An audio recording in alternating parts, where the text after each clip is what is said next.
Okay. Main event time. Priced is bettable. It's Jamahal Hill minus 140, taking on Glover Teixeira plus 120. This opened at Jamahal Hill minus 150, so it's come back a little bit. I like the Glover side initially, mainly because we've watched him beat up Yuri. We've watched him beat up Jan, beat up Santos, beat up Anthony Smith. I think that Jamahal Hill, when you look at him from a skill perspective, I think he's probably less talented than a couple of those names mentioned. And I just think that Glover will be able to enforce his, and you're getting a price due to the age of Glover. However, I ultimately don't believe I'll be betting this. And the main reason is just that Glover has proven to be able to be hit. And I just don't want to put serious cash down on someone that could get finished at any moment against a very powerful striker. But if Glover can implement his game plan, I think Glover should probably be priced as the favorite, man. If he didn't get tapped by Yuri, you watched a dominant performance. Yeah, I do think it was a dominant performance. But I think that you made this point when we recapped that fight. A lot of that had to do with it being very sloppy. And it got sloppy because the pace of the first two rounds. And ultimately, that's where Glover took control and was able to get his off on Jiri.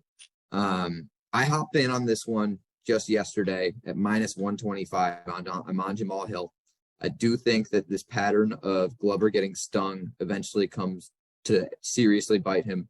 And looking back at the biggest concern a lot of people have on the Jamahal Hill side is how he's going to be able to handle Glover's grappling.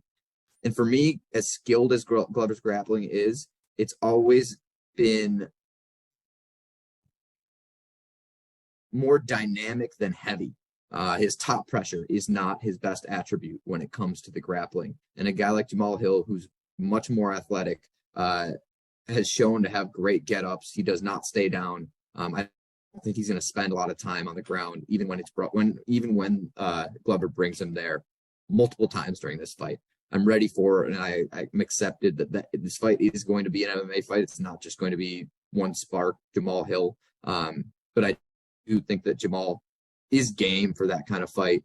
I think he puts on a show in Brazil where he just hurts Glover early, but probably doesn't finish him early. And then from there, it's Jamal's fight to control. Wow, we actually disagree on that. I just think that Glover has competed against people that are better in every attribute and is proven to be able to endure. And I think the delivery method is also just a lot more favoring Jamahal Hill versus comparing him to Yuri Prochazka. I should have mentioned. Yuri is this dangerous striker, but it's a lot of dynamic striking. It's not a lot of 1-2s down the pipe. Jamahal Hill is not going to let Glover move forward as much as Jiri lets him move forward. You don't think this is too much too quick? That's definitely a big question. And under the bright lights in Brazil, Jamahal Hill's definitely going to be feeling the pressure. When you look at I think that he's a dog though. We talk about Paul Craig a lot on this episode. Paul Craig taps a lot of people, like you said. Yeah, no, he does, and that happens. His danger is crazy. Jamahal Hill's the kind of guy that said, fuck that, I'm not tapping, I'll fight with a broken arm, until the ref said, dude, you can't fight, you have a broken arm. No, for sure. I mean, I'm not going to – Jamahal is a monster. It's more just like when you look at the resumes and the people that Glover has gone toe-to-toe with, and then you spin it back and you look at people that Jamahal Hill's gone toe-to-toe with, I mean, I've never seen Anthony Smith get beaten that badly.